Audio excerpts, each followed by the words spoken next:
Bonsoir. Ah, il est quoi? Il est 19h45, je viens de terminer ma journée de consulte et je voulais, maintenant que l'idée est en tête, je voulais profiter qu'elle y soit encore pour enchaîner sur une petite vidéo sur l'endométriose et l'ALD. L'ALD, donc, qui veut dire affection de longue durée. Il y a 30 ou 31, je crois, maladies qui rentrent dans l'ALD.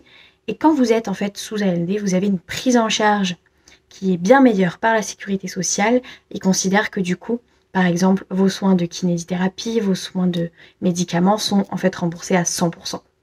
Voilà. Donc c'est quand même très intéressant, je pense, dans l'endométriose où on a beaucoup de kiné, de l'ostéopathie, de la psychologie, de la sexologie. Pourquoi pas de l'EMDR, enfin il y a beaucoup de choses complémentaires dans l'endométriose.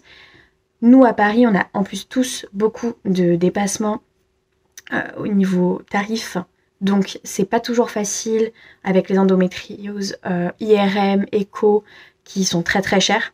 Donc ça fait du bien d'être en ALD parce que du coup on peut pas nous pratiquer normalement de dépassement sur un ALD, donc ça vous fait une prise en charge à 100% pour tout ce qui concerne votre maladie. Donc voilà, je suis constamment sollicitée par des patientes qui montent donc des dossiers en partenariat avec leur médecin, leur gynéco. Et moi, très souvent, du coup, je fais une attestation qui dit que voilà, j'ai suivi la patiente tant et tant de fois pour telle et telle douleur, tel et tel symptôme, etc. Voilà, pour appuyer en fait le dossier MDPH qui se fait donc avec le médecin généraliste. J'ai cependant quelques patientes qui n'étaient pas du tout au courant de l'existence de ce dossier. Et donc, je tiens à vous informer que si vous avez des absences répétées au travail, à l'école, vous pouvez faire une demande. Déjà, à votre établissement, vous pouvez faire une demande un petit peu d'aménagement et surtout une demande d'ALD pour pouvoir aussi appuyer vos demandes d'aménagement. Voilà.